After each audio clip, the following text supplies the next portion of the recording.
Welcome to the Boneyard with Steve Robertson. As always, I am your good friend and host, Steve Robertson, here on the magnificent Monday edition of the Yard. It's hot. It is. It's about 5 o'clock, and it's still like 94 degrees. It's hot everywhere you walk. It's like somebody's blowing a hairdryer in your face. It is. The good news is that we don't have a whole lot of this left. A little bit left, but hey, that's life and times in the South, right? Speaking of that, many of you have made your well wishes known to our family as Mia, my youngest daughter, has made the move to Cambridge, Massachusetts, living off Harvard Square up there. You know, she'll be beginning law school this week at Harvard. It's cool. It is. It's one of those things too. Sometimes you even ask yourself, it's like, is this real? You know, and then when she gets on a plane yesterday and makes her way up there, and all of her stuff is awaiting her, it's reality's kind of setting in, you know. And here's the thing that I think it's important to know. I have never, ever wanted my children to be under my feet. I've shared with you guys before. I think it's important to raise kids without limits as it relates to their future. Right? Everybody out there tells you can be whatever you want to be, which is a lie. It is. You can't be what you want to be, but you can be who you want to be. Like, I can never be president, right? It's not going to happen, you know. Now, I believe if you guys appointed me president, like if something happened, like, hey, we want Steve to be the president, and I won some mock shift election or whatever, I think after a few months, I'd probably have a pretty good idea of how things go, and I think I could probably do a decent job. But that's the only way it's going to happen, right? Unless it's like the Lord of the Flies type election, it's not going to happen for me, right? I'm never going to be a model, I don't think. You never know. You know, dad bods are chic these days. You know, it's cool, whatever. But I use those absurd examples just to kind of suggest, you know, there are a lot of times in life that people tell you, well, you can do anything you want to do, and that's just not true. It's not true. It doesn't mean you can't have a great life. You can. I do. I love my life. I do. And I like to keep myself busy. But, yeah, I'm living a dream. It's true. But I share that with you because there are so many people, sometimes I think we get caught up. And we'll preach about this just for just a second. This is the downside of social media. I mean, it truly is. Because not all of us are going to put our best foot forward, right? I mean, we're not going to put ourselves out there on our own personal social media in a way that's not flattering. And then, you know, Hollywood is part of the problem too. And in many respects, it always has been. Because people in the movie industry paint these so incredibly unrealistic expectations for people. They'll have you believing that you can be whatever you want to be. And all of a sudden there becomes a sense of entitlement. Let me just tell you this. Nobody gets anywhere in life without a lot of hard work. It's true. And that's the part they leave out, right? I mean, you see that band on stage, you know, playing in front of 10,000 people. You know how many hours went into that? How many hours of practice and failure went into that? You see that star athlete that is out there making the game-winning play in the final seconds. Do you know how many hours of practice and weight room and film study that went into all that? We see the finished product. And there's a lot of things out there that make you believe that you're just a discovery away from being that. And I'm here to tell you 99.9% of us are not. We're not. There are some people that are naturally gifted, naturally beautiful, and they get discovered and do great things, but there's still a lot of work that goes along with that. Michael Jordan, the greatest basketball player that's ever lived, what was he known for? His work ethic, his practices. Same thing with Kobe Bryant. You see it all the time. People talk about the Mamba mentality, you know, about how hard he worked. He'd go in and get a couple of hours in before practice and stay afterwards. You don't get to be in that position, even if you're ultra talented, without working hard. That's one of my favorite things. I love these like back to school football shirts that everybody wears, you know.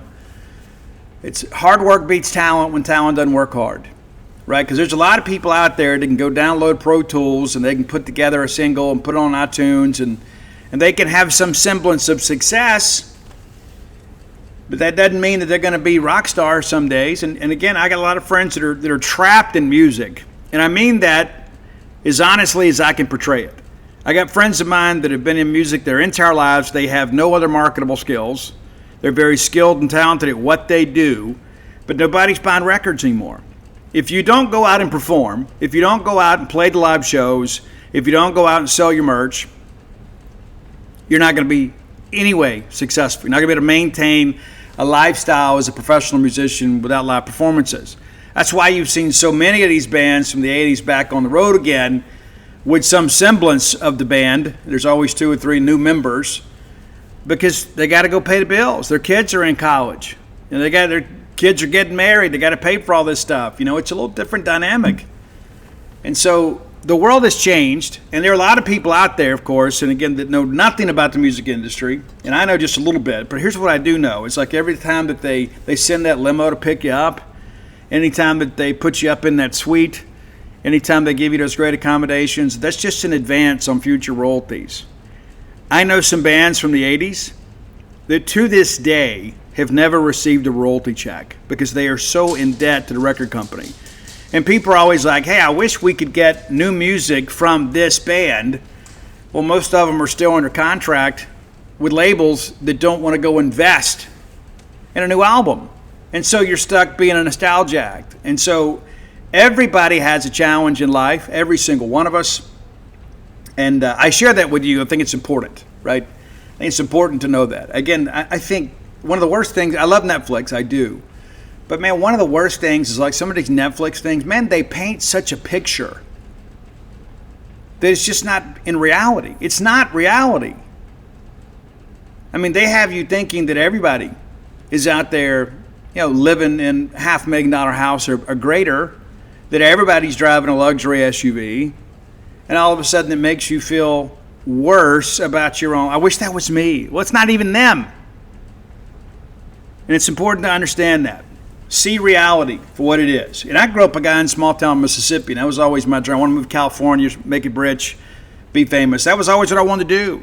It is. And I didn't have the talent to do it. It's true. Speaking of talent, we're going to be getting together this weekend, rehearsing for the 988 suicide hotline prevention performance. We're going to get together this weekend, probably jam out some other stuff. And we've even got a little name for it. Not going to share it yet. Working on some things.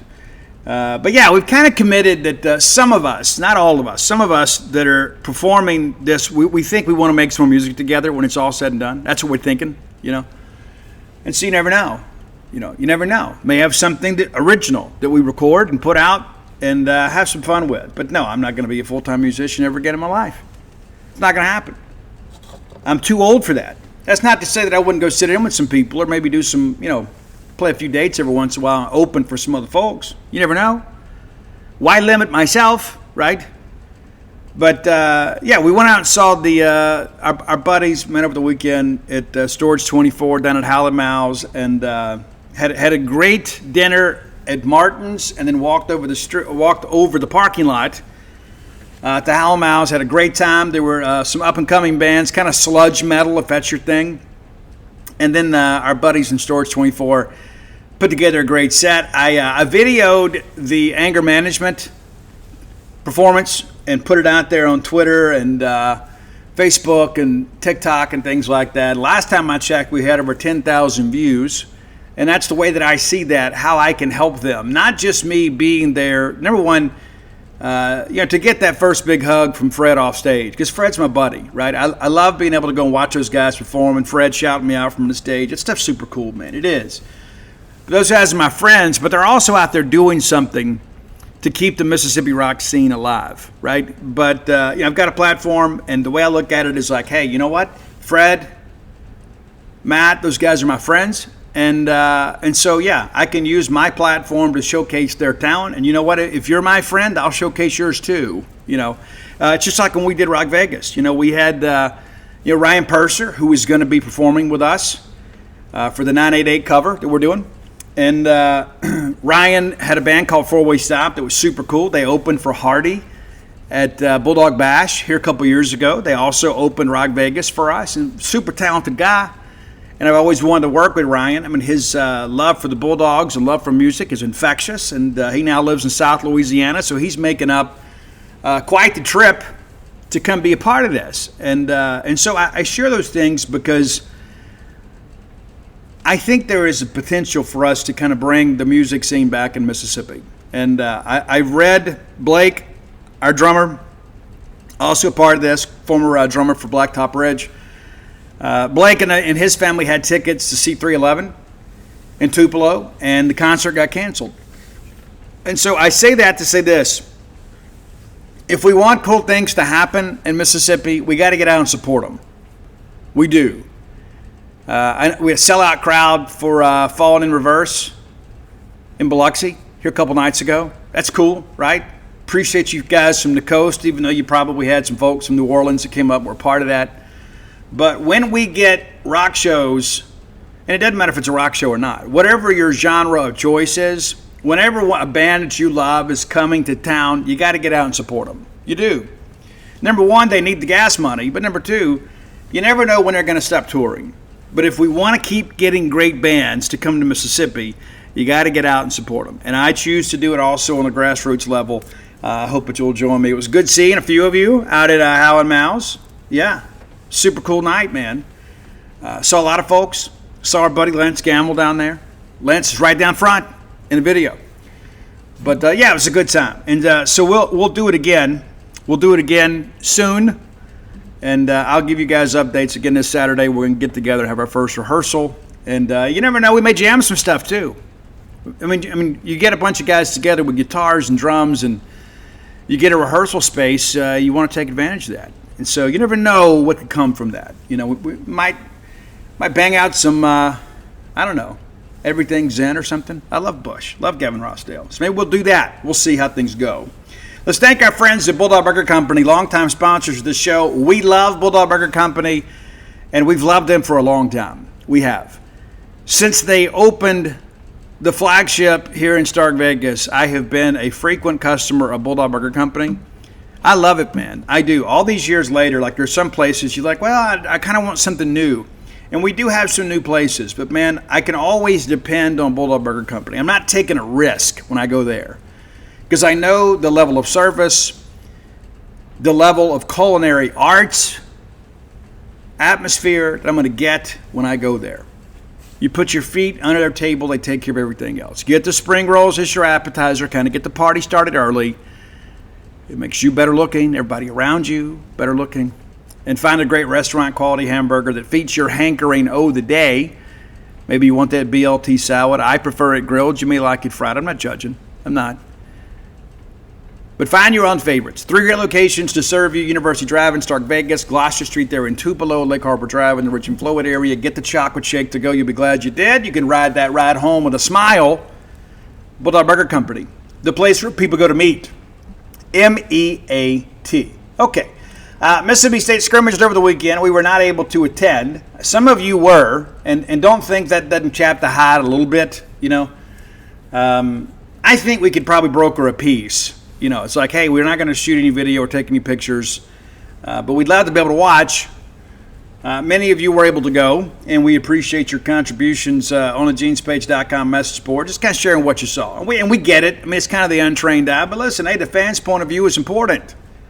We all believe that, right? And even though it's a lot of people that maybe don't know a lot about football, right? You love football, you love Mississippi State, so we appreciate your contributions. You can come be a member of genespage.com for 50% off the annual subscription price right now. You don't even have to ask for a promo code. You just go log up and it'll give you the option to do that. And so one of the questions that I asked Levy is like, how do you keep it fresh? Because what happens is this deep into camp, like the defense knows what the offense is going to run. Like they've identified formations, they've identified certain personnel groups, and you begin to kind of tailor your defensive strategy based on what you've learned in camp, right? So I asked Levy about that. I said, what do you do?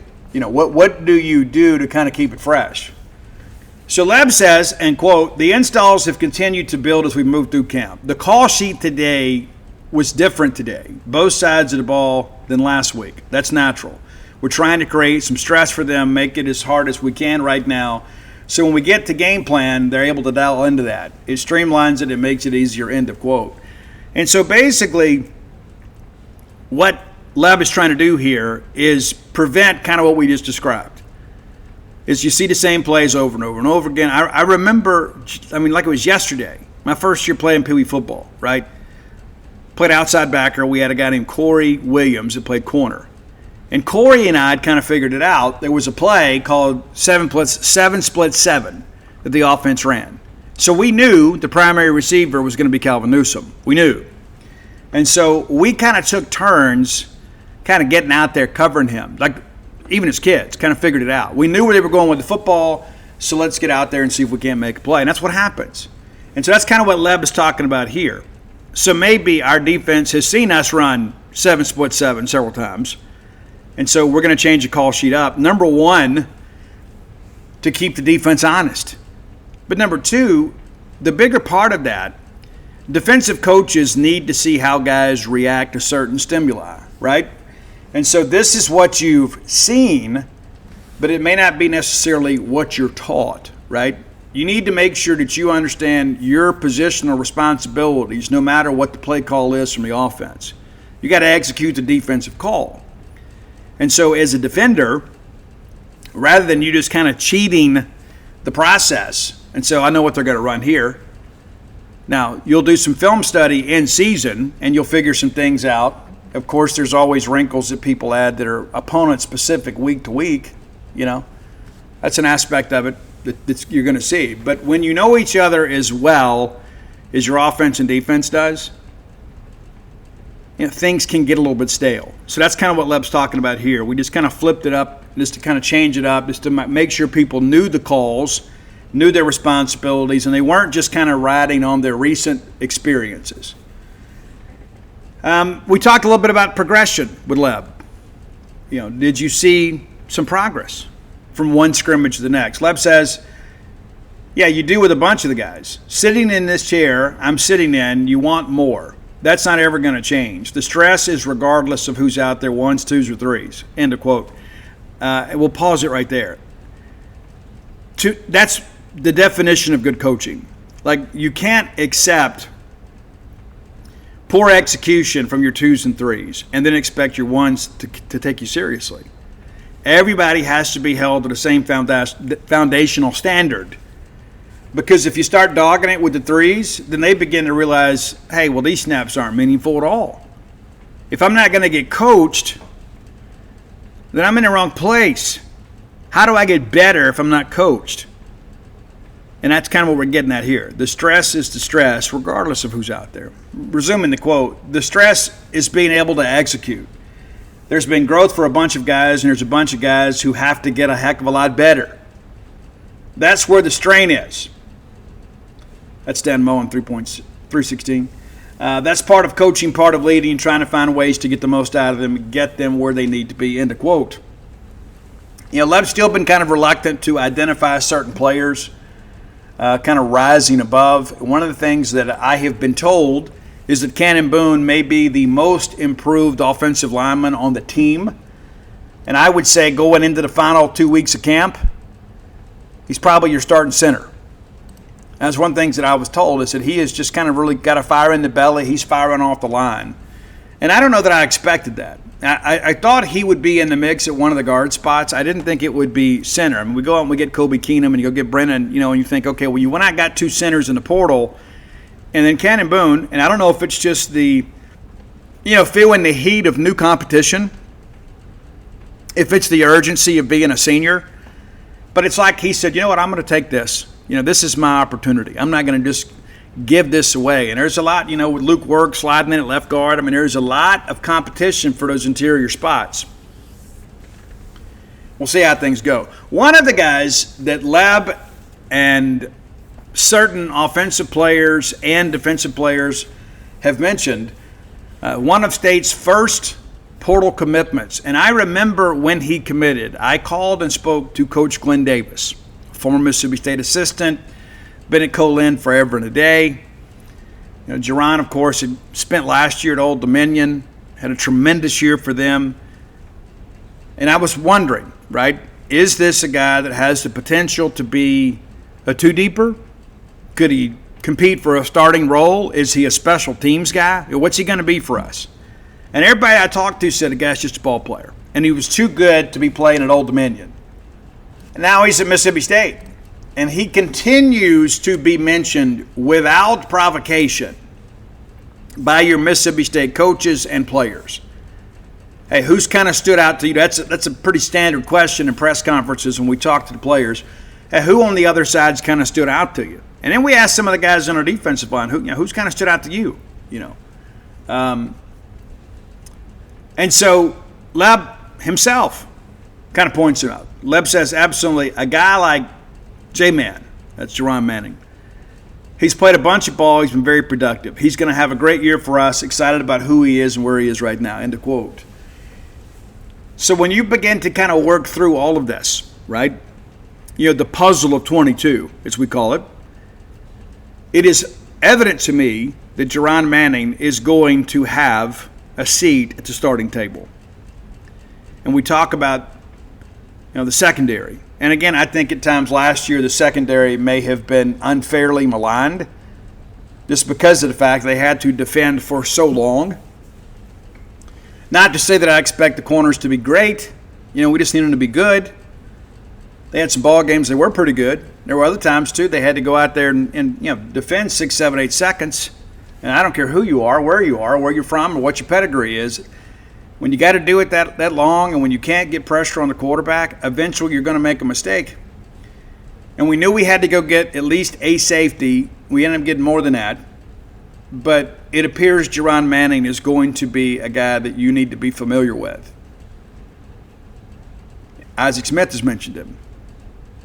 Some of our wide receivers have mentioned him. And I think that's I think the best evaluators of defensive backs are receivers and vice versa. Because they pair up every day. They're in close quarters every single day.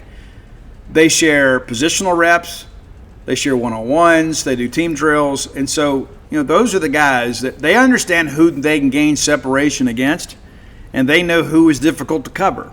And so when so many people, and I would venture to say that Jerron Manning has probably been mentioned by more players on the defensive side than anybody else. Isaac Smith needs no introduction. But then when you got a guy like Jerron Manning that's, again, a newcomer to Mississippi State, and I think about, Jackie a couple years ago, what a difference maker he was for us. Wish he'd come back for another year. But, maybe Jerron Manning can have that type of impact. Well, wouldn't that be great? It's true. I asked a little bit about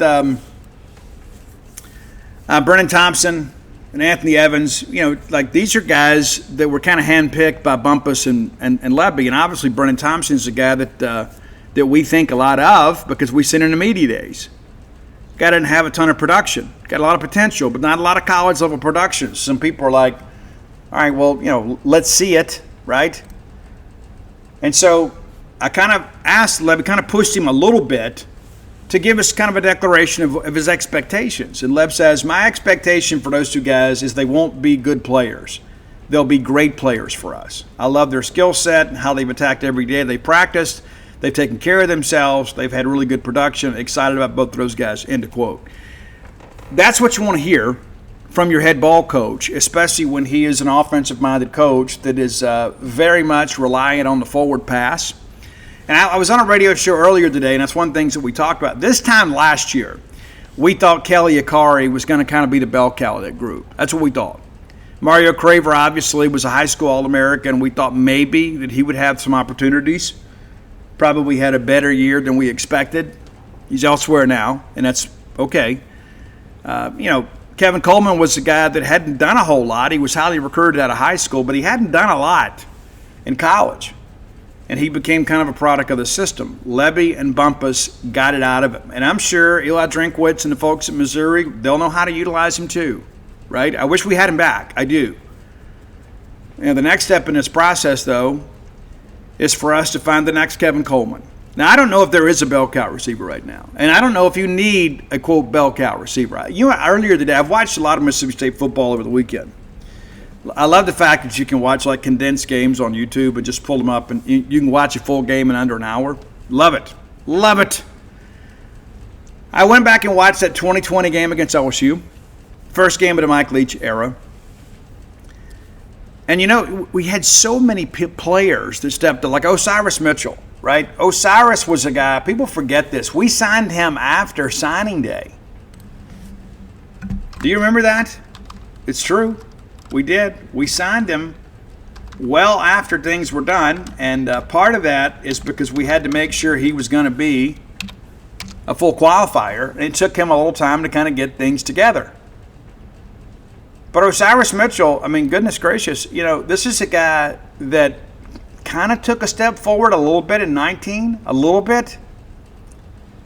But then in 2020, it was a coaching staff that inherited him that knew how to use him. You know, I go back to 2017. Osiris played as a freshman, right? Had 5 catches, 51 yards. Year 2, 26 for 427. A nice step up. Right? 4 touchdowns. One of those, of course, came very early that year. You know, 2019, we go down there and play in the Cajun Dome or in the Superdome. We had 6 touchdowns that year for Mitchell. We felt like maybe Osiris, maybe we were getting all we could get out of him. Maybe. Now, of course, you know, the throw game, as Levy likes to call it, wasn't exactly efficient in the Joe Moorhead era. It wasn't. It was better in 18 than it was in 19. But in 19, Osiris, at that time, a career high, 29 catches for 430 yards and 6 touchdowns. The next year, we got 47 grabs out of him and over 500 yards. We got our scholarship money out of Osiris. We did. But again, a lot of that kind of boiled down, and Osiris in 2020 only played 11 games because of the abbreviated schedule. Yeah, in 19 and 18, he played 13 games counting the bowl game. He played 11 counting the bowl game in 20. And he still had, for the most part, a career year.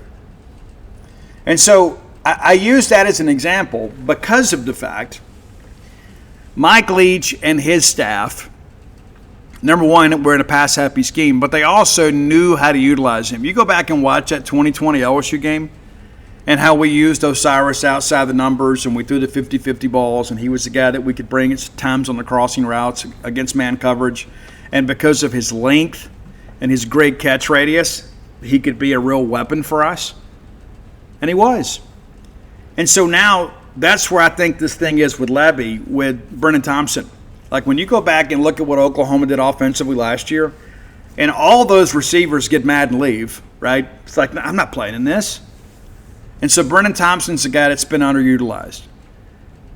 Evans, of course, is a Georgia, made some explosive plays at times, but the depth chart at Georgia is pretty deep.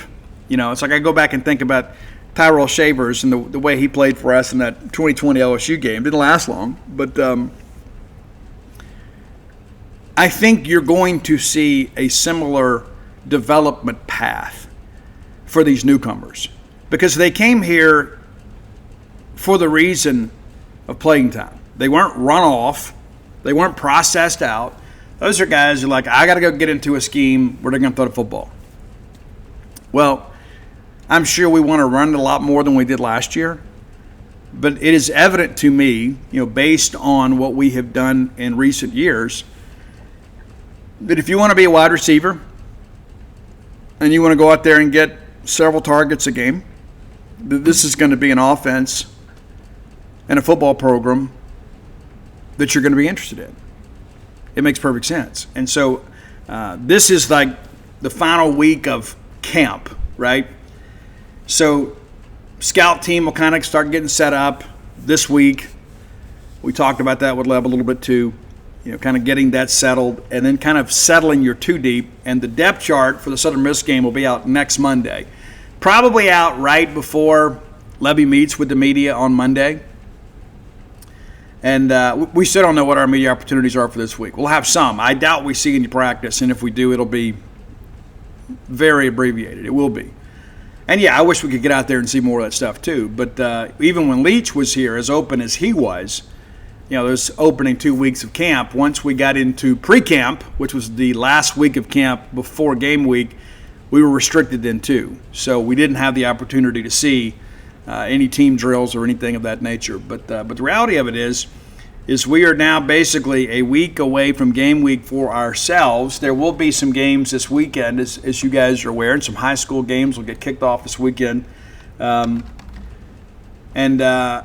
was going to go to one, out-of-state one this weekend, but we're going to see the Party Animals at Duty Noble Field. Perhaps you'll be with us. We look forward to that too. And excited about doing something cool like that. It's a fun week. I've never seen anything like that. I mean, just so you guys know, I've never, ever seen anything like that. And it's not that I'm like some baseball purist. I am, but I'm okay with people having fun. I'm a fan of fun, and I hope that you are too. Sometimes I don't know. Like I see people get upset about, what we're wearing, Well, let it ruin your fun. But, we'll have some actual college football games this Saturday. I'm jacked. And most of them will be in the afternoon, and we'll have to hustle back from band rehearsal to watch some games in the evening. But I'm just ready to see a game that matters. I used to love to watch like preseason football games. I don't watch them anymore. I just don't. It's just it doesn't hold my attention because I know that the games don't matter, right? I want to see games of significance. We will see some this Saturday. Real quickly, run them down. There's 5 games this Saturday. Iowa State at Kansas State, 11 a.m. Central. They're going to be playing in Dublin, Ireland. And Kansas State, a 3-point favorite in that game. That's a top 25 matchup. Your first college football game of the year is a top 25 matchup on ESPN. So you can get up Saturday morning, maybe send the kids to go get donuts and some chocolate milk, and then spend the rest of the day just kind of vegging. That'd be cool, right? DoorDash some food, maybe? I don't know. After that, we got Idaho State at UNLV. The debut of Dan Mullen. Again, I guess that's the Vandals, right? The Running Rebels versus the Vandals. Fresno State is at Kansas. Kansas, of course, was a very interesting team last year. They're a 13-point favorite in this game. Sam Houston will be at Western Kentucky. Of course, our buddy Drew Hollingshead at Western Kentucky. We got a couple Bulldogs that have made their way up there since Drew's been up there. And then Stanford is at Hawaii. That's a nightcap at 6:30 Central. So, again, a full slate of games, maybe not a lot to hold your interest. And then next Thursday, it gets really busy. It gets really, really busy. We have games Thursday, Friday, and Saturday. And Labor Day weekend is always a fun one. There's just so much going on. Many of you will be out on a lake for one final time this year. But we'll have games Thursday, Friday, Saturday, Sunday, and then one game on Monday for Labor Day. Labor Day evening, TCU at North Carolina. And I'm not sure what to expect from this North Carolina thing. Are you? I mean, it doesn't make a lot of sense to me. Bill Belichick is coaching college football. We'll see. Let's award our Close with Blair Player of the Day. Blair Chandler, my friend, your friend, our collective friend in the mortgage industry. Blair knows how to get things done. And when you're dealing with something as important as your mortgage, you don't need to cut corners. You don't want to overthink it. Call or text Blair directly at 601-500-2344. 601-500-2344. Met a real estate agent over the weekend, just raved about Blair. What a great job he does, how he understands the mortgage industry. Blair's put some things out on social media to kind of help people prepare for the process. Maybe it's a good idea for you to go check that out too. But whether you're looking for your first home, your next home, your retirement home, or perhaps your game day condo, Blair Chandler is a name to know. Get his 24 years of expertise and know-how working for you. He can get you to the closing table when so many others can't. Thus the name Close with Blair. CloseWithBlair.com. We're going to give our Player of the Day award to Jerron Manning, again, because he continues to pop up in every media opportunity. And we haven't even had a chance to talk with him. I interviewed him after he announced his portal commitment to Mississippi State. But that's really the only opportunity we've had to talk to him. I don't think we spoke to him in the spring. I don't think so. But we haven't talked to him in the fall. And considering the role that we expect him to play, that would probably be a good thing. Maybe we do get a chance to talk to him this week or next. But I'm certainly confident that we will. through the season. And one of the things that's kind of interesting too, like when everybody's talked about all this, the Marshall effect at Southern Miss. I don't know if you guys kept up with it at all. I don't know how big a fan you are of the Thunder and Herd. Maybe you're huge fans. I don't know. But what's interesting to me, and I don't know why it's so complicated now. Why do I have to accept cookies for everything? Anytime that I go to a website, do you want to reject? Do you want to accept all cookies, or do you want to pick and choose? I don't want to. Why do I have to download cookies to enjoy your website? Why can't you just let me go to the website? And that's first world problems. But Old Dominion was 5-7 last year. They were, and they ended up playing Marshall in the Oyster Bowl. It's a rivalry game. Are you aware of this? Sun Belt Conference game. But they played in Norfolk. And so the reason I bring that up is because of all the Bulldogs on the roster this year, Jerron may be the only guy that has seen this on-field level. Kind of what Southern Miss is expected to do. And Marshall, gets up in this ball game, 17-7 at the break. Old Dominion comes roaring back in the third. Marshall wins it 42-35. But an entertaining game for sure.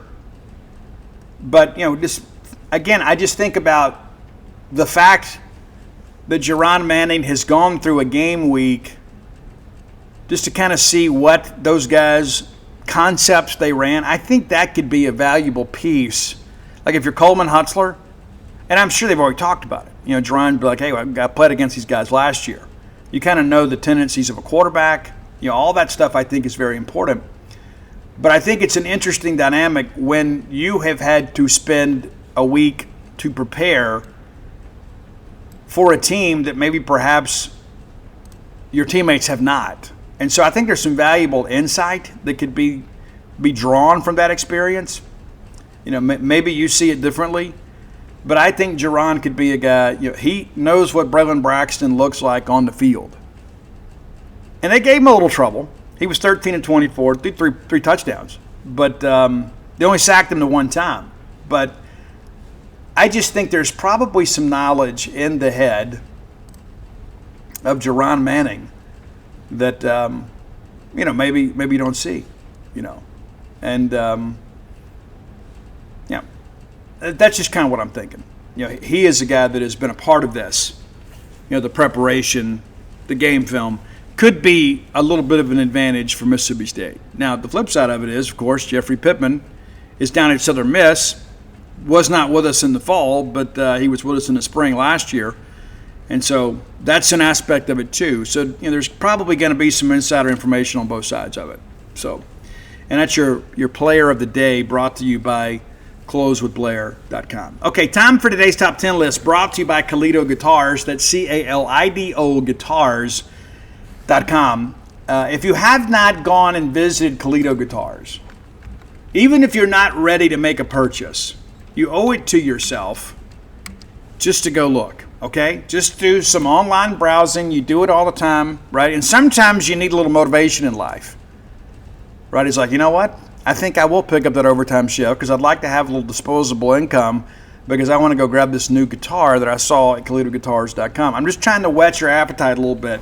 Go visit there. When you get to the website, very well-constructed website, you're going to see guitars, violins, ukuleles, mariachi instruments, if that's your bag, the accessories. There's a drop-down menu there. It'll take you to amplifiers, recording device, microphones, capos, cases, footstools, guitar rests, humidifiers, instrument stands, all kinds of stuff. Basically anything you need, including parts and tools, straps, strings, anything that you need to play a stringed instrument you can find. Now, they also do some cool stuff. They do some specialty stuff. They do a steel string acoustic. They're not limited in what they can do. And you know why? Because this is a real guitar shop, right? This is not one of these places that you buy your interest. well, this is what I'm looking for. Like, I go Google, I want this guitar, and all of a sudden it finds, some dealer out there, or basically, some out of the country website that is going to send you a guitar, and then all of a sudden you can't get a hold of anybody, right? That's one of the things that I hate about making big purchases online is everything is fine when things go as expected. When things don't go as expected, you need to be able to talk to somebody. You can call KalitoGuitars.com on the phone. Very easy to contact them.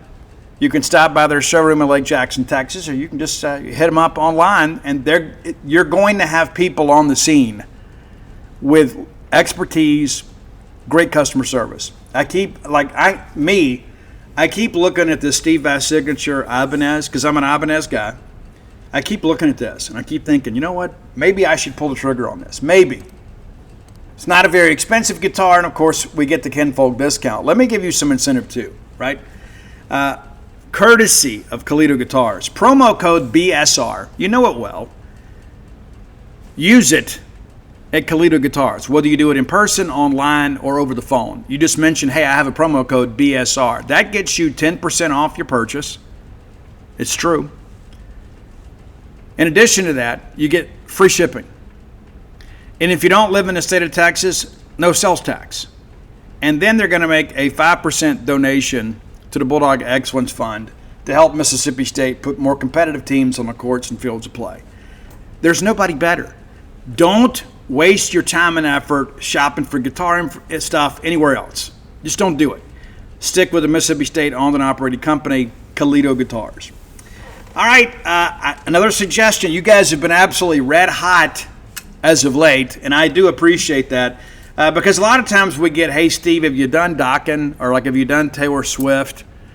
Have you done Toad the Wet Sprocket? We get a lot of that. And the answer to those questions are yes. Yes, we have. But there has been some inspiration as of late from somewhere out of the ethos where people have had great ideas and they have sent those to me. And said, Steve, why don't you give this a shot? So Tim hits us up. He didn't ask for credit, but I'm going to give him credit anyway. Tim said, Steve, have you ever noticed how many cool songs are out there that are acronyms? And I was like, yeah, that's true. And I thought, well, I'm more of a rock guy. I want to kind of limit it to this. There are a ton of rap and R&B songs that are acronyms. And let me go ahead and give you guys the program disclaimer, the parental advisory, because a lot of these acronyms are acronyms for a reason. I'm not going to say the word, but as I explain this, you may have tender ears in the car, and I don't want them to be offended. So this right now is your parental advisory for this segment of the show. I'm not going to be profane, but I'm just going to tell you what these things stand for, right? And so Tim points out, of course, you have the YMCA, and most people have no idea what it stands for, but it's Young Men's Christian Association, right? But there's a lot to this. And so there are a few songs that didn't make our list, but I didn't want to double dip. Some bands have kind of done a little bit with this, but I'm going to give you, these are my top 10, okay? You may see it differently. That's completely fine. It is. But here we go. Number 10, from My Chemical Romance, who has made a comeback in recent years. They were a huge emo band. They have come back. They've said and done some things on stage that have been somewhat controversial, and some people are like trying to give up their tickets, and I'm just like, can you relax? And I'm going to be honest with you, I don't mean to offend anybody, but if I do offend you, maybe you needed to be offended. Guys, you people that are freaking out about like this Witch's Brew energy drink that is coming out for the fall, please stop. You don't have to drink it. You don't. And the same people, when Monster first came out, said that's the mark of the beast. Please stop. You're embarrassing yourself. You don't have to drink anything you don't want to drink, but you also don't have to go on Facebook and explain your idiocy to other people, okay? I'm sorry if that hurts. But My Chemical Romance had a song called FTWWW. Now, some of you know what the first letter stands for, right? So it's blank, the whole wide world. That wasn't going to make it on the liner notes. All right, number 9, Pearl Jam. This song was a little bit controversial when it was released, And I think there is some profound things with this. I think people have kind of reacted, maybe overreacted about this song in hindsight, because when this was released, we just didn't care, right? I mean, it's like Eddie Vedder and I may never vote the same. I don't know how he votes. I don't care to know how he votes, because I'm one of these kinds of people that I like to believe that I'm just going to let people be people. That's my attitude. I don't know how you see it. I think, hey, if you want to do your thing, you do your thing. That's just, I may like a song or two of yours. It doesn't mean that I endorse everything you do. You may see it differently. That's how I see it. And I think more people should kind of see that for what it is. I don't confuse the personality, with the principle. That's my attitude. Maybe you may see it differently. But long time ago, back in 1993, Pearl Jam released their second album, Versus. And I remember when we saw the debut of Animal on MTV, and we freaked. And then next thing you know, they announced tour dates and Urge Overkill, and Pearl Jam were playing in New Orleans at Kiefer 3 consecutive nights. We went and stood in line, and we got tickets, and we were so pumped to be able to go see Pearl Jam and Urge Overkill. It was great. But there's a song, a deeper cut on that album called WMA. It's White Male American. And that's what he talks about. He won the lottery the day that he was born. And a lot of that is just kind of about it. It was basically, as Eddie Vedder recounted later, that there was an encounter that he saw where an African-American guy was kind of beaten by police. And it made him angry. And so he himself had kind of been contacted and was treated differently. So he wrote a song about it. So there you go. Number 8, System of a Down. They've kind of built a career by using acronyms. It's BYOB. It's not bring your own beer, it's bring your own bombs. How about that?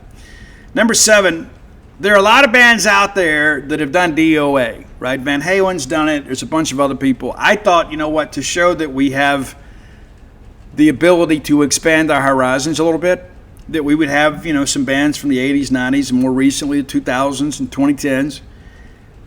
A band that I love, I Prevail, had a great track, and there's actually a rap version to it too. And this is, again, a song really about social consciousness, and it's about all of us kind of being enemies, and it's just wrong, right? The song is DOA, Dead on Arrival, from I Prevail. I think you'll dig it. Number 6,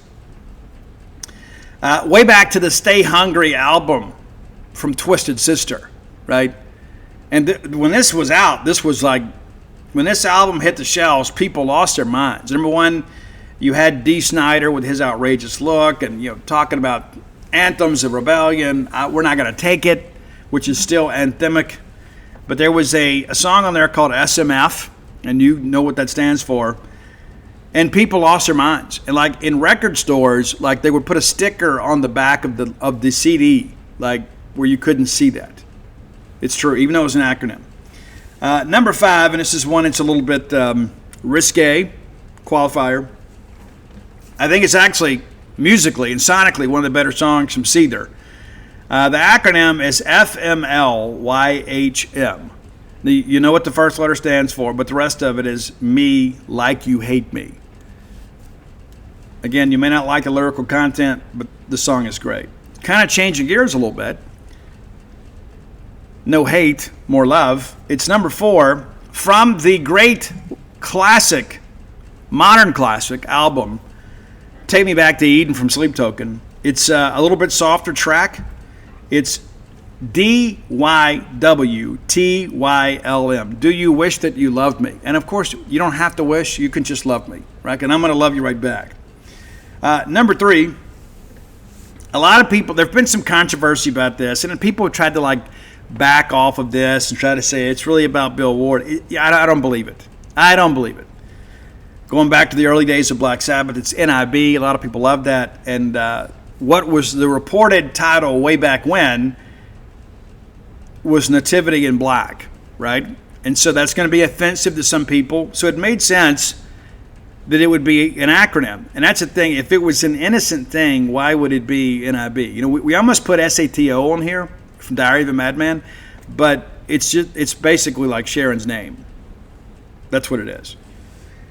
Number 2, again, one of my more favorite recent rock bands, It's Bad Omens. This is a deeper cut off the Death of Peace of Mind album. If you like rock music with, like, let's just say basically like if Depeche Mode and maybe Rage Against the Machine like had a baby, it'd be Bad Omens. I love Bad Omens. I do. The new single's out, Spectre. Great. But we're going back to the Death of Pete's Mind, and this, again, a deeper cut. I told Kevin Savello, I said, dude, if I ever do anything musically again, I want it to sound just like this. And it's Bad Omens, IDWT $. What does that stand for? It's I don't want the money. But it's actually a bit of a play on words there, because he says in the song, I'm not going to pretend that I don't want the money. Great track. Should have been a single. But number one, and shout out to Dreadheads around the world. And my whole attitude about this one, and I know some people are upset about this. Guys, this acronym for Adidas dates back to when I was like in middle school, right? Everybody had this. Korn just made a song about it. And of course, the track is Korn's All Day I Dream About Sex. That's number one. And you'd say, but Steve, is that what you're saying? I'm not endorsing the message. I'm just telling you it's a great song. And so anyway, that's our top 10 list. Tim, I hope I did the list justice. Of course, there's no YMCA on it. There's some other things out there we could really get in trouble with. But anyway, I know it can be a little bit controversial. Again, that's why it's an acronym in the first place, not why it's not spelled out. So I share that with you. Roy promises to get caught up on the list, getting them to Spotify. If you have ideas for the top 10, feel free to reach out to me. I'm on all forms of social media at Scout Steve R. And you never know when you may see some live music pop up on there too, and you can enjoy that at your leisure. I rarely ever use TikTok, and I decided to help Fred and the guys. I'll just push this thing out to TikTok, and I don't know how to hashtag the way other people do to get, make these things go viral. But again, we had over 10,000 views between my social media platforms. So happy to help them any way we can. But if you have ideas, reach out, let us know. We appreciate that. You can find our great list on Spotify under Roy's handle, Dogmatic67. That's DAWGMATIC 67. All right, next segment of the show brought to you by Campus Bookmart, a Starkvillian institution. Campus Bookmart has exactly what we want, and what is that? More Mississippi State merch. Doesn't matter if it's apparel, gift ideas, everything you need to detail out your fan cave. You can find that at Campus Bookmart. I'm always a proponent of the diploma frame, as you guys are well aware. It's time to kind of start thinking ahead of that. Yeah, you got some Bulldogs that are going to be graduating perhaps this fall. Maybe go ahead and get a jump on that. Give the timeless gift of that official Mississippi State diploma frame. It's also a great place to stop by when you're in town, just to kind of peruse all of the merchandising options that are available to you at that very, very legendary Mississippi State place, Campus Bookmart. Swing by next time you're in town and see their smiling faces. If you can't make it to town, visit them on the World Wide Web at campusbookmart.net. It's always great to get your Mississippi State gear from a Mississippi State owned and operated company. That's Campus Bookmart. Campusbookmart.net is the only name you need to know when online shopping for Mississippi State merch, and we'll give you some incentive promo code BSR, which gets you free shipping on all orders over $75. Any order less than $75, absolutely incomplete. And, of course, the new Dark Mode apparel collection, now available at Campus Bookmart. Be sure and check it out today. Okay, I got to thinking over the weekend, about the depth at quarterback in Mississippi State. Yeah, and also, too, kind of the health of Blake Shapen. He's looked good from what we've seen in the limited amount of opportunities we've had to view practice. He's looked good. Reality of it is we can't just expect Blake Shapen to be 100% healthy throughout the year. I hope that's the case. But as Blake has mentioned, he has had to make some changes to his playing style. He always had a swashbuckling attitude, and he was an athlete, right? And he is an athlete, but he's not the biggest athlete. And the thing that I thought about over the weekend, in the event that we're going to maybe have a little bit of a bridle on Blake, what do we do when we get in the red zone? You have to have the threat of the quarterback run. in the red zone. You just need it. And we went for years with Will Rogers, and we love Will. We do. Very appreciative of his contributions to Mississippi State. But you and I both know Will not the most fleet of foot. And so sometimes things would get bogged down in the red zone. We'd have to kick field goals, and that's not really what we want to do. We want to get touchdowns. We want to get separation in games. You don't want to let people hang around. You know, we got a great kicker in Kyle Ferry, but when we get down close, we need the threat of the quarterback run. And so I begin to kind of pose the question, does this provide a role for Kamario Taylor this year? A lot of people want to redshirt him. I think ideally you'd love to redshirt him. You would. Because of the fact it gives you some distance between he and like Luke Kromenhoek. Now, Blake Shapen's not going to be here next year. Luke and Kamario will certainly battle for the starting position in the spring and all through into fall camp. That understood, I think we see all three quarterbacks play this year. Now, ideally, you'd love for Kamario to play 4 games. But at the end of the day, you sign players to play players. And if Kamario Taylor gives us the best chance to win in a limited capacity, kind of like we used Dak in 2012, then we need to explore that option. Not to mention, if we don't have a good year this year, it's probably going to be a new coaching staff next year, right? I mean, let's just kind of call it for what it is. So I don't think Jeff Lebby is going to jeopardize Kamario Taylor's future, but I also think if there is a way that he can ensure that we win more games, then it would be absolutely the right decision to play him some this year. Now, Kamario's not ready to run the whole show. And sometimes as we Bulldog fans begin to talk about this quarterback depth chart, we don't talk about Luke Kromenhoek enough. Now, Luke obviously was kind of thrust into a situation last year where he had to play at Florida State. Maybe a little bit of a selfish dynamic for them to burn his redshirt year last year, but they did. Now, Luke last year, 44 of 84 passing attempts, right at 52%, 502 yards, averaged about 6. So that's a lot of dinking and dunking. He got sacked 25 times. Wasn't a good year at Florida State. 3 touchdowns, a couple of picks. Quarterback rating of 109.6. So not elite by any stretch. But Luke is a great athlete. 63 carries, 113 yards. You say, Steve, that's not a great average, especially when you factor in one of them went for 42 yards. Yeah. But it's, the failure of the offensive line to keep him upright is that aspect of it. But, you look at the game log here, and this is where I begin to think maybe there's a way here that you can use Luke Kromenhoek in these scenarios in the red zone to keep defenses honest, protect the health of Blake Shapen, and preserve the redshirt year of Kamario Taylor. I think you've got to have the threat of the quarterback run if you're Jeff Lebby. Now, granted, we've got a very good running back room. However, as you guys saw when Dan Mullen was here, when Tyler Russell was the primary quarterback, we found a way to get Dak involved. It also allowed Dak to put some things on tape, put him in some teachable and coachable moments, but also, too, to have some impact on the game. And he did. Now, looking back at Luke's year last year, against Florida in the rivalry game, they lose that game 31-11. But he ran 21 times in the game. Against Miami, another game they lost, he ran 11 times in the game. Now, some of these are designed quarterback runs, and some other ones are just him kind of scrambling, trying to make something happen.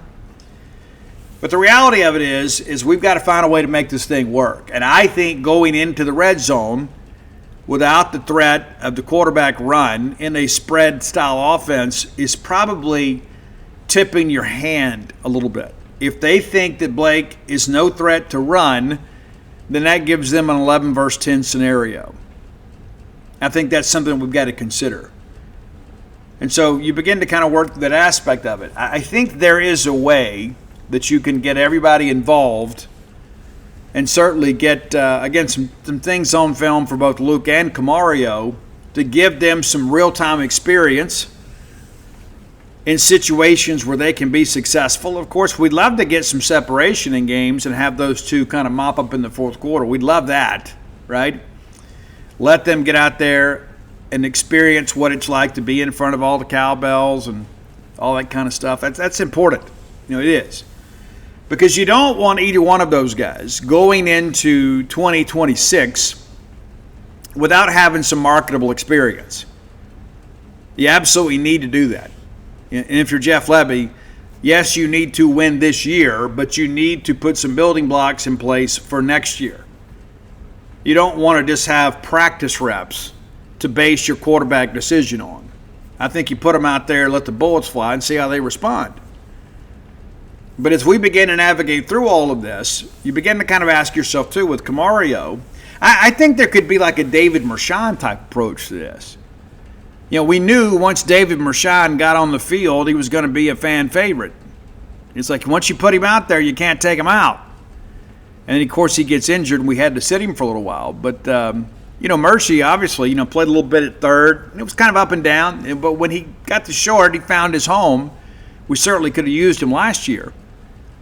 But the reality of it is, I think Camario is a little bit like that, right? Let's say you put together a 6-play package and say, okay, this is our red zone offense when Camario is on the field. And I think Luke, obviously, because of the fact that he's thrown, 84 passes in college, maybe you have a similar package with him. And I think Luke, obviously, with a year of experience under his belt, can probably run the full complement of the offense. I think you really want Luke to be your number 2 because of the fact that Blake is a guy that has been very up and down health-wise. And so I think that's something to consider as we get into this, 2 weeks away from game day. Because of the fact the threat of the quarterback run and the red zone package changes the dynamic of the defensive game plan. It gives them something else to prepare for whether you use it or not. And anytime that you can force them to have to consider something else, it makes you a lot less predictable. But if we go out there in the red zone and Blake's behind center, there are going to be some teams that think, hey, they're going to keep him safe because of the fact, while you have some talent behind him, you don't have a lot of experience behind him. Now, in Luke's situation, you begin to ask yourself, again, they burned the redshirt year last year, which was a part of his decision to transfer. What's the agreement there? If I'm Luke Kromenhoek, I want to play as much as I can this year to give me a leg up on this very talented freshman, Camario Taylor. And again, Camario is a gamer, right? He is an absolute gamer. And I wrote about that yesterday. When I went and watched him play against Jeff Davis County in the playoffs, once we kind of got in that second quarter and it kind of loosened up a little bit, you kind of got the feeling that Camario was just simply that guy. He is a guy that gets the best out of his teammates. He is a guy that other guys want to play for. Now, I don't know the relationship Luke Kromenhoek has with the rest of the roster. I don't know. I've heard some very positive things about Camario. I haven't heard anything negative about Luke, don't get me wrong. But I think that you are handicapping yourself if you don't use the full expanses of this quarterback depth chart to win games this year. Michael Van Buren had some rushing touchdowns last year. A lot of those, a lot of those running plays were just kind of him improvising. And Mike is a good athlete, but he's not Camario Taylor. And he certainly doesn't have the size of Luke Kromenhoek either. Both those guys are like 6'4", 220. Mike's not even 6 foot.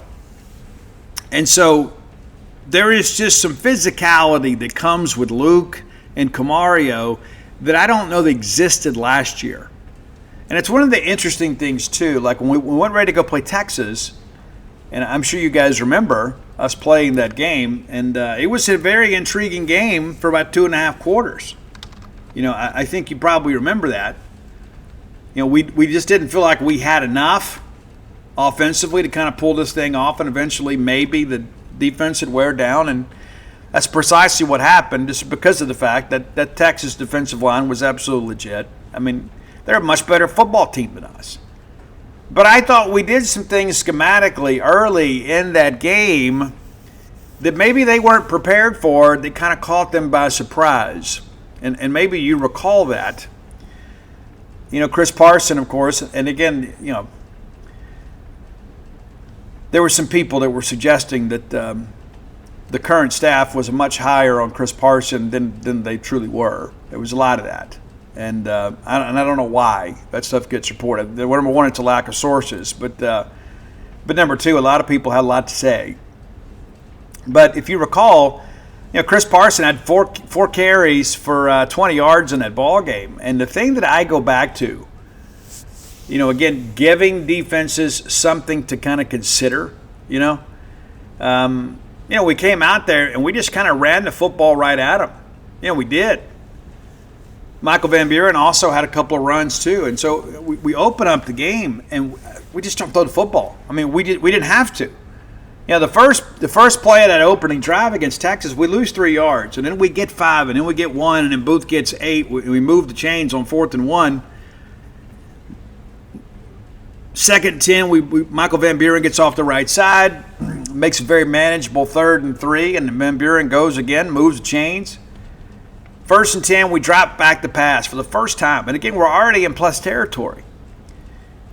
Try to get it out to Mario Craver, it gets broken up. And then we bring in Chris Parson. And Chris runs off the left side for 10 yards. And now all of a sudden you're thinking, okay, we're in a good position here. Well, we get the lay of the game, get behind it. We run Parson again, they get 6 more. 2nd 9, Johnny Daniels gets 4. It's a manageable 3rd and 5. We get hit for a 2-yard loss and ended up going for it. We didn't get it. Maybe you kicked the field goal there, but I'm sure you're thinking, hey, we've got to be in a scenario here. We're not going to beat Texas on the road just by kicking field goals. But I guess the intriguing part of that to me is that we never really went back to it. I mean, guys, it was 14-6 at the break. It's a one-score game, and then we come out in that third quarter, and the very first play of Texas's second half drive, the very first play after that kickoff is Jaden Blue fumbles a football. They get a nice run here, but Stone Blanton forces the fumble and recovers it at the Texas 46. I mean, so we're like, hey, we are in positive territory. We didn't do anything with it, though. But we never went back to that Parson package where Chris comes in and maybe you let him run it a little bit, and then as those safeties begin to creep up, you let him throw it because Chris has a big arm. And so my thing is about that is, number one, we didn't utilize it enough. But number two, we clearly understand the benefit of having a little bit of a surprise element with the offense. And so I feel fairly confident that Jeff Lebby is going to find a way to utilize the depth in that room to keep people honest. My hope is that we will kind of maintain that rather than just kind of go through, just to show it and put it on film. It doesn't help if you don't bring him back in the game. And then I go back to like the Mike Wright experiment, 2 years ago. We didn't let him throw the football, and I remember even I watched that Arizona game just Saturday again. And, everybody has seen it on film. When Mike Wright comes into the game, you're going to run the football. We were never setting anything up, and the thing was so frustrating. It's like, and I even asked Kevin Barbay multiple times, and namely after that Arizona game, Coach, I'm sure you saw as soon as Mike comes in the game on the snap, everybody is crashing the box. Everybody's coming on a run blitz. They're inviting you to throw the football. Why don't we let Mike throw it? Now, granted, Mike, not the most adept passer in the world, but my goodness, you run a middle screen right there, it may go to the house. And granted, I've never been a college football coach. I've watched a lot of college football games. I've covered a lot of games. But when you get one-dimensional, all of a sudden you send Mike Wright in the game, and all you ever do is run it, you're basically telling the defense, hey, there's no need to worry about the threat of the pass here. We never held them accountable for it. And so when I think about this part of it, when you've got real quarterbacks, and Camario and Luke Krobenhoek, you have to find a way to mix things up, get them some playing time, but also to give the offense the ability to catch some people by surprise. Just something to kind of file away.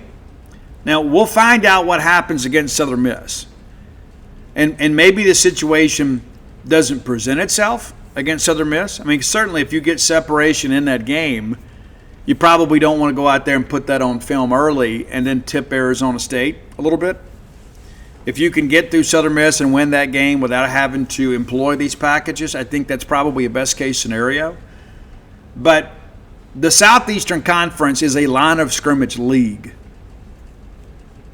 And when you get down low sometimes, you need, like the KJ Jefferson effect, you need the Chris Ralph, the Tim Tebow, the Dak Prescott. You need quarterback power. You need to be able to run those plays.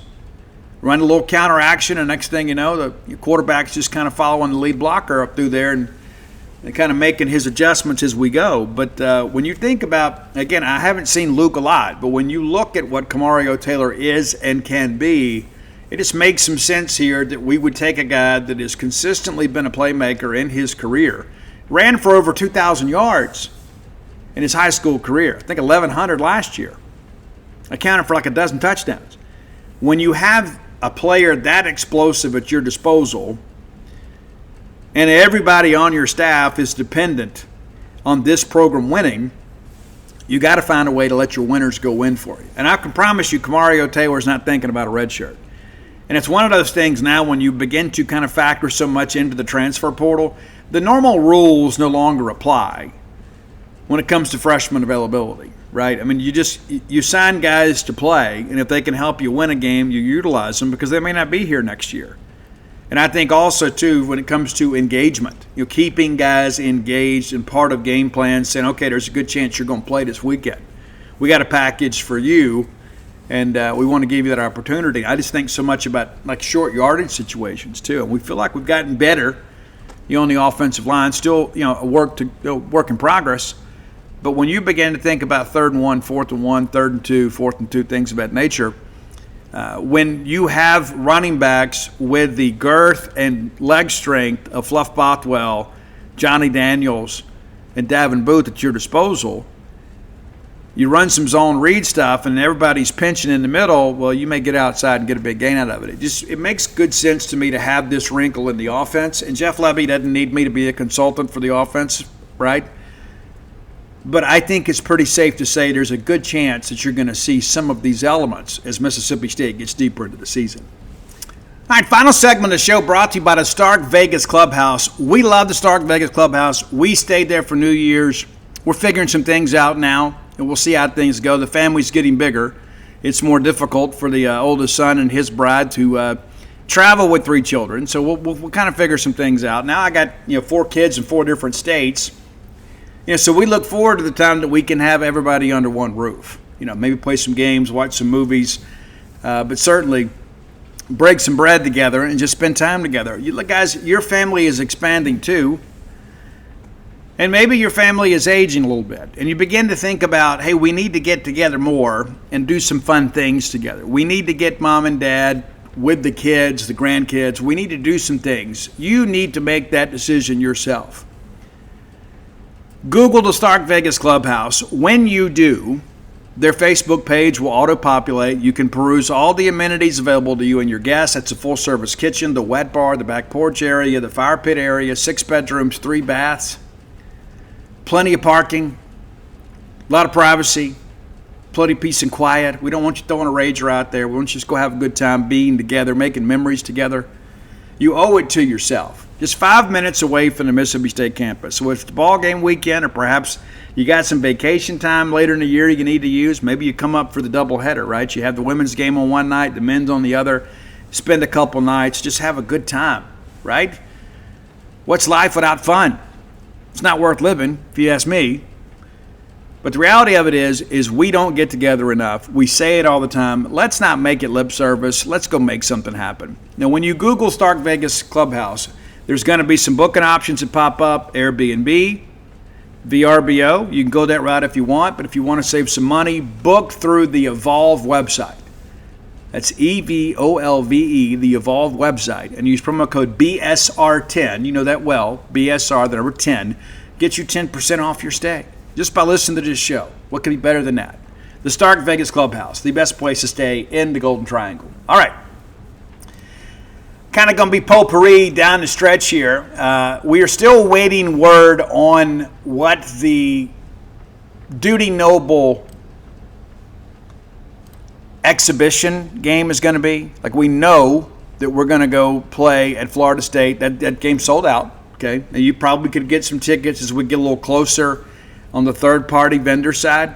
But officially, through the Blue Wahoo's ticket office, every ticket has been accounted for. Reminder, Florida State is playing at Stanford that weekend in football. So we expect there to be a lot of Florida State fans there. We know there's going to be a lot of Bulldog fans there. You guys have let us know. And I think it's a great thing, two storied programs to be able to get together and play these games. I wish we had a home and home with them. Like, they come here for 1 year, we'll go there the next. I think that would be grand, right? I like to play competitive games in a non-conference. Sometimes you got to work through some matchups that are a little, maybe more favorable, for winning, because you got to stack wins, but also you got to kind of figure out who you can trust before you get into SEC play. But, we have those, like the Globe Live stuff. We play in those, the Frisco Challenge. I would be okay with, foregoing one of those in favor of, a series against a Florida State. I'd love it. I would. And who knows? Maybe we will in the future. We did the whole thing with Long Beach State, and then you get into the whole thing with, the RPI, with playing these events in Texas. We played in the Astros Foundation event last year. Ended up playing against a couple teams that did really well. As you guys know, Rice wasn't one of them. They made a midseason coaching change too. But Oklahoma State had an interesting year, and certainly Arizona did. And so those are good games for us to play. We don't need to just play Monmouth and Lipscomb and people like that week in and week out. You got to have a couple of those weekends because you got to get work for some guys. But I would love to be able to do that. To have that one marquee non-conference series. Great. We'll see how Brian O'Connor feels because he's got a lot more to work with when it comes to non-conference options at Mississippi State. And reminder, September the 19th will be the opening of fall practice. We don't know the scrimmage schedule yet. The official account will announce that. If we get any advance notice, we'll certainly tell you. For those of you coming this weekend, I remind you, some emails have come out for those of you that are going to the Banana Ball games. It's Friday night and Saturday night. We've been promised a great time. I am sure that'll be the case. It'll be interesting for me. I typically don't sit in, chairbacks. So I'll enjoy getting a chance to kind of, quote, be a fan as we get into the event. The Brad's going with me too. And so I'm excited about every aspect of that. If you're coming to, you have already gotten probably some preliminary emails about parking and about, the schedule. And I've got it right here, too. I'll save you a little bit, too, for those of you that are coming. Let me grab this right here. Let's see here. Let's go. Yeah. So, a lot of stuff here. Things to know before you go, right? Isn't that clever? Yeah, they're just poets and don't know it, right? But nevertheless, I'm going to save you guys. I'm speaking mainly to you ladies, right? Because I know how your guys are. You don't need to tell me. I know, right? I know. Now, the times Friday and Saturday are identical. So the pregame plaza opens at 3:30, right? Player appearances at the same time. There is the pre-party that begins at 4:30. The gates are going to open at 5:30. Now, I don't know where the pregame plaza is going to be yet. I'm sure they will notify us between now and then. Gates open at 5:30. The show starts at 6:30. It's both Friday and Saturday night. So we're excited about that. And a couple things you need to know. If you require pre-game day assistance, 72 hours prior to the first pitch of your game, you will get your tickets. You'll be able to download those, And if you are unable to do that, go back to the website. There's a little tab that you can click, Ticket FAQ. If there's any issues at all on game day, stop by the Ticket Help tents for assistance. It's going to be a different dynamic, right? And so understand that before we even get started. There'll be people wearing Banana Ball branded clothing that you can speak to. I know they're like your regular people may not be in charge. And so just be mindful of this. And just like with any Mississippi State sporting event, we encourage you, because of the rush of people, be sure and download your tickets to your Apple Wallet if that's what I don't know what you guys have on Android, but make sure that you download your tickets and have them ready to scan prior to the event. As soon as you get them, download them and have those ready to go. You have the Google Wallet app, I guess, on your device if you're an Android person. But be sure that you have those tickets ready to go. We don't want to slow down the flow. There's going to be a lot of people that are going to be excited to be there and be a part of the event, and we don't want to diminish the joy of anybody. So make sure you come and be a part of that. So another thing I wanted to say too, and I'll end on a happy note. This is not necessarily a happy segment, but I will give you something else before we get out of here. But a couple miles from my house over the weekend, there was a wreck that did not involve anybody that I know, that I'm aware of, and we had fatalities. And how we found out about it was like people on Facebook that were like behind the wreck, and it was terrible, and vehicles were engulfed in flames, and it's a tough stretch right there at 82. This wasn't like there was a major turn. It's right there by the asphalt plant before you get to County Lake Road, and there's a lot that goes on, people driving on 82. But the first thing that I want to say is our thoughts and prayers go out to those who love those people who were lost. That's first and foremost. There's no ifs, ands, or buts about that. It's so incredibly important because we never know what's around the next bend. We don't know. The one thing that I will say that I'm going to be critical about is unless something has happened in the last few hours, there has not been any media attention about that. Now you'd say, but Steve, it is what it is.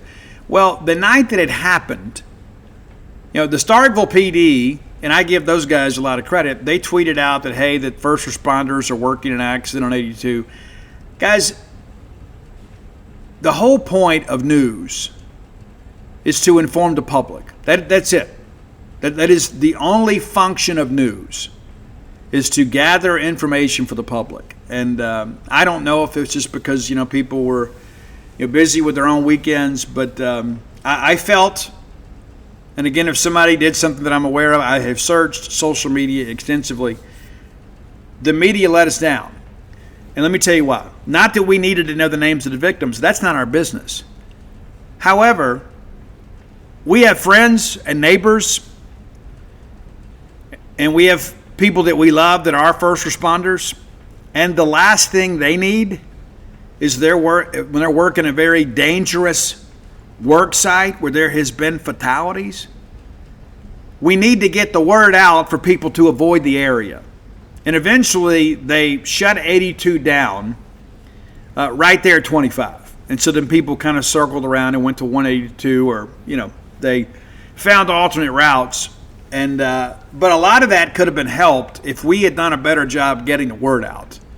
Now, I work in sports journalism. I don't know that side of things, but I know that we could have saved a lot of frustration and a lot of undue anxiety for everybody involved if we could communicate that on social media. We always talk about the downside of social media.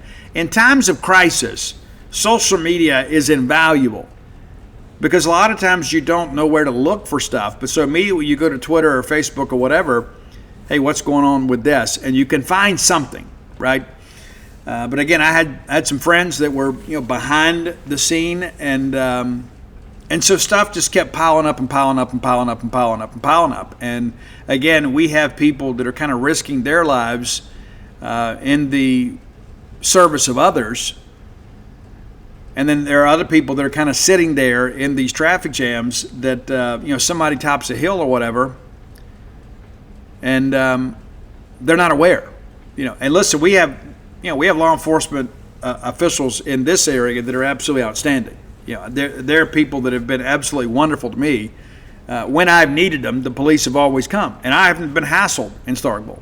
But my point is, to my media partners out there, we got to do a better job.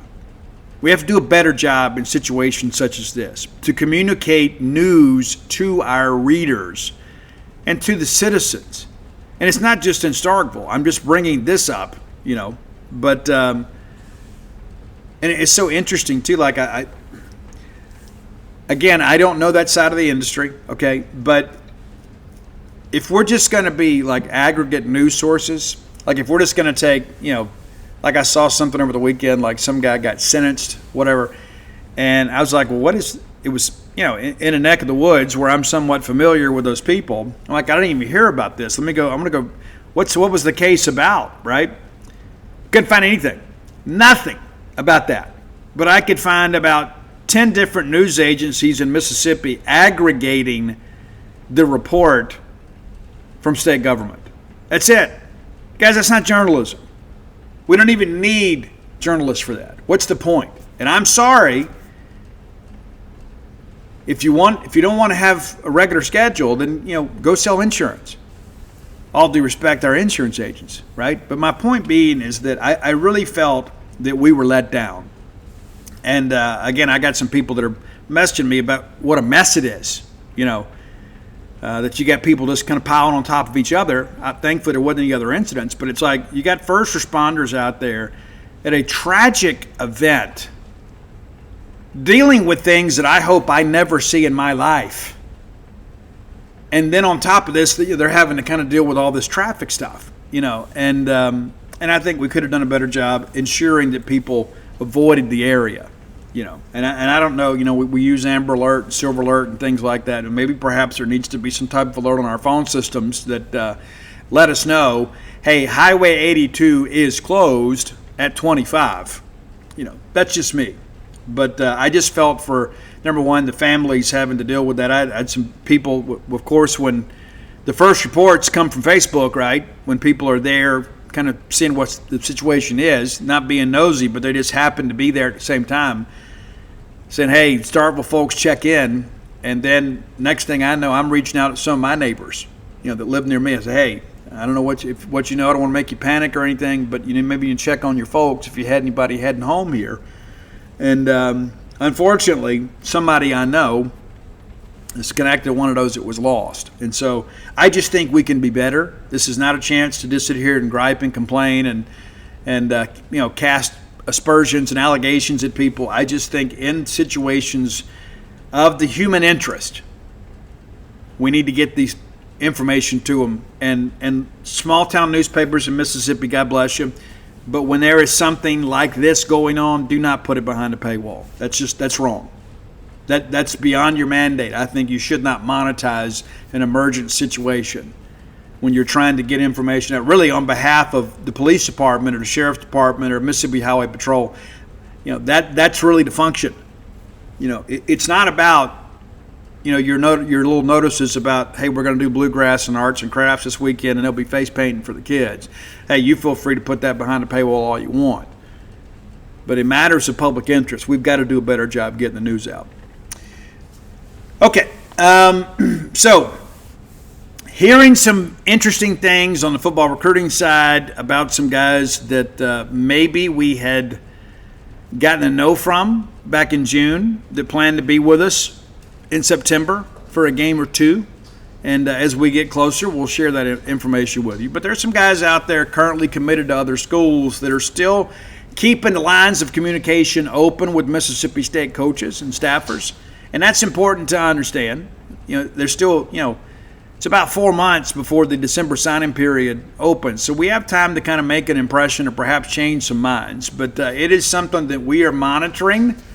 And I suspect that we're going to have a lot of names that even some that are committed to other schools that are going to be here for that Arizona State game.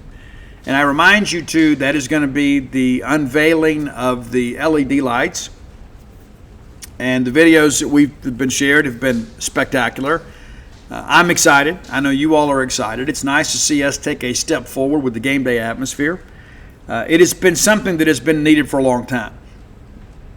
And I give Zach Selman a lot of credit for finding a way to make it happen, because we had a conversation, he and I and some other people, just wasn't sure if we were going to be able to get it done this year. And then probably a month later, he finds a way to get it done. And so very grateful for that, and looking forward to seeing our stadium dressed up and really have an incredible atmosphere. And I think it'll be a great night to really impress recruits, and should be a great ball game.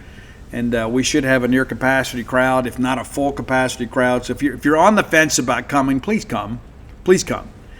Of course, the next week we'll have Alcorn State, and Northern Illinois will be a day game, and then we get Tennessee. So we're going to have a good stretch here in September. An opportunity for us to kind of showcase ourselves, and we need our fans to be there, cowbells in hand, being a part of that. And again, reminder, we're about a dozen days away from kicking it off, and I have seen some people on social media, and I guess you guys know more about weather than I do. The weather app is going to, again, prevent so many people from having a good time. As we mentioned, it's going to be 11 a.m. kick on the 30th. Guys, I'm sitting here looking at this, okay? Wednesday, I don't know what day that is. I guess that's the Wednesday before the Southern Miss game in Starkville. The high that day is going to be projected to be 80 degrees. Okay, so if you were already forecasting a heat advisory as an amateur, let me tell you, stop doing that. And if you want to do that, then please stop posting about it on Facebook. I've seen so many people are like, oh, it's just going to be too hot for me. You don't even know how hot it's going to be. And I understand some people have some conditions that probably they don't need to be out in the sun, they don't need to be out in humidity. I get it. But on the 10-day forecast, what we're looking at right now, as we get into the early part of next week, we're not even expected to surpass 90. In addition to that, after Wednesday, it looks like things are even going to be a little cooler. So I just share that with you. Don't give up on that already. And don't use that as, if you don't want to go to the game, then don't go to the game. But let's not say, well, I think it's going to be 110 degrees or whatever, because you have no idea what you're talking about. Okay, can we do that? I love you, and I want you to love me back. But I also don't want you to put things out there that you don't know that are true, that may prevent somebody else from getting tickets. There are still plenty of tickets available for the Mississippi State game at Southern Miss, and we need you to be there. We need every Bulldog we can possibly get at the ball game. If you hadn't done so, go to DutyNobleBook.com, and you can get signed copies of all my sports titles. That's, of course, Flim Flam, Stark Villains, Alpha Dogs, Dogpile, The Dude, right? In addition, you can get the personal memoir, When the Bottom Falls. Come float with us at True Rest Float Spa of Starkville. You can call 662-268-7601. Speak directly to my wife, Dana. She can answer any questions you may have. You can book online at TrueRest.com. Download the app if you need to. And come join us over at JeansPage.com. Reminder, 50% off the annual subscription price right now.